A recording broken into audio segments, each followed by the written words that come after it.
Assalamualaikum warahmatullahi wabarakatuh.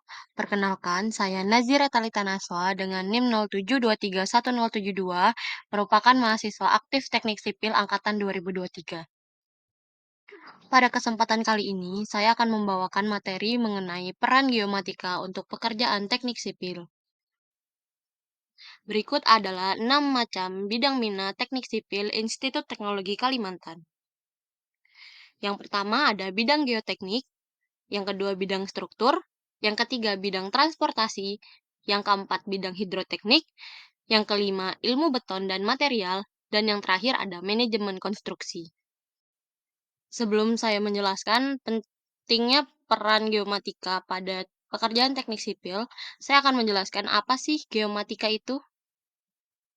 Geomatika merupakan pendekatan yang sistematis dalam mengukur, menganalisis, dan mengelola deskripsi lokasi data-data kebumian atau sering disebut data spesial. Data tersebut diperoleh dari berbagai sumber, antara lain dari satelit-satelit yang mengorbit di bumi, sensor-sensor laut dan udara, dan peralatan ukur di daratan. Masuk pada pembahasan utama, yaitu peran geomatika pada pekerjaan bidang geoteknik. Di sini saya mengambil 3 contoh. Yang pertama ada pemetaan dan analisis situs. Peran geomatika itu sendiri memungkinkan para pekerja geoteknik untuk melakukan pemetaan situs secara detail dan akurat, membantu dalam memahami topografi, geologi, dan kondisi lingkungan. Yang kedua ada analisis risiko bencana alam, yang dimana mampu menganalisis risiko bencana alam termasuk gempa bumi, longsor, banjir, dan lain-lain. Dengan menggunakan data pemetaan dan penginderaan jauh, pekerja dapat mengidentifikasi potensi risiko bencana alam dan dapat merencanakan mitigasi yang tepat guna mengurangi kerugian akibat bencana. Yang terakhir ada modeling dan simulasi, yang mana memungkinkan pembuatan model numerik yang canggih guna mensimulasikan perilaku geoteknik dari struktur tanah dan batuan di bawah berbagai kondisi beban dan lingkungan. Model-model ini membantu para pekerja geoteknik dalam merencanakan dan merancang struktur teknik yang aman dan efisien. Peran geomatika pada bidang struktur yang pertama ada pemodelan bangunan, yang mana teknologi pemodelan bangunan seperti BIM atau Building Information Modeling seringkali memanfaatkan prinsip-prinsip geometri untuk merepresentasikan komponen-komponen struktur dalam model digital. Hal ini memungkinkan pekerja struktur untuk dapat memvisualisasikan dan menganalisis struktur dengan lebih baik sebelum konstruksi dimulai. Selanjutnya ada analisis struktural. Matematika digunakan untuk menganalisis tegangan, regangan, dan defleksi dalam struktur. Prinsip-prinsip kalkulus dan persamaan diferensial sering digunakan untuk memodelkan dan menganalisis perilaku struktur di bawah berbagai beban. Peran geomatika pada bidang transportasi, yang pertama ada perencanaan rute. Geomatika digunakan untuk menganalisis kondisi topografi dan geologi suatu wilayah guna menentukan rute terbaik untuk pembangunan jalan, jembatan, rel kereta api, atau jalur transportasi lainnya. Teknologi pemetaan satelit dan pemindaian laser udara atau yang biasa disebut dengan LIDAR membantu dalam pemetaan topografi yang akurat. Selanjutnya ada desain jalan dan jembatan.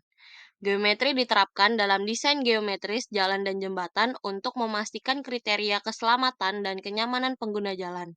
Hal ini termasuk penyesuaian kurva, elevasi, dan lebar jalan sesuai dengan standar geometri yang diterapkan.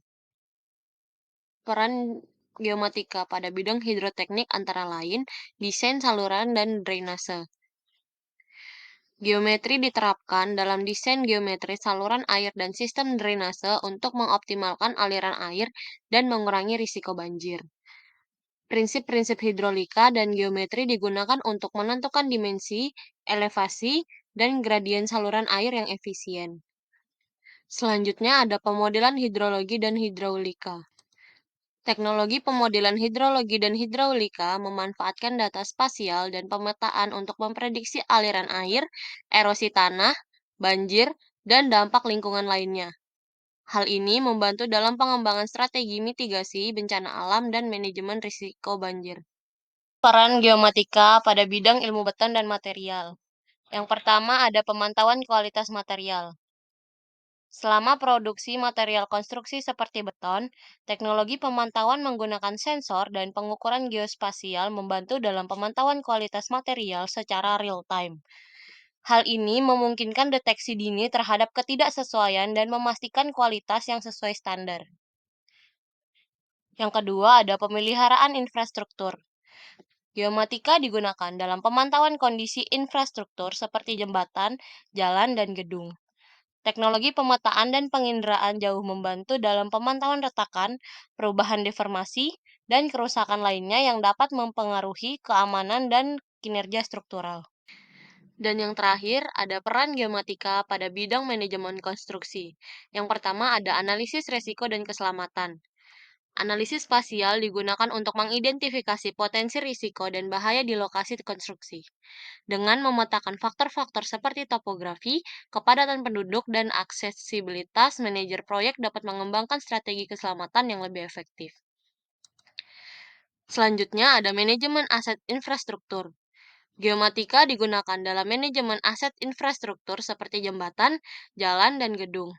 Data pemetaan dan analisis spasial membantu dalam pemantauan kondisi fisik aset, perencanaan pemeliharaan yang tepat waktu, dan alokasi sumber daya yang efisien. Dari penjelasan yang sudah saya paparkan tadi, dapat kita tarik kesimpulan bahwa geomatika sangat berperan penting dalam aspek pekerjaan di bidang geoteknik, hidroteknik, manajemen konstruksi dan transportasi, serta ilmu beton dan material. Tanpa bantuan kontribusi geomatika, proses perencanaan pembangunan dan pemeliharaan infrastruktur akan menjadi lebih sulit, kurang efisien, dan kurang dapat diandalkan. Maka dari itu, pemahaman dan penerapan prinsip-prinsip geomatika menjadi kunci dalam memastikan kesuksesan proyek-proyek konstruksi dan rekayasa sipil secara keseluruhan. Baik, cukup sekian yang dapat saya sampaikan. Semoga bermanfaat dan mohon maaf bila ada salah-salah dalam penjelasan yang sudah saya sebutkan tadi. Terima kasih dan wassalamualaikum warahmatullahi wabarakatuh.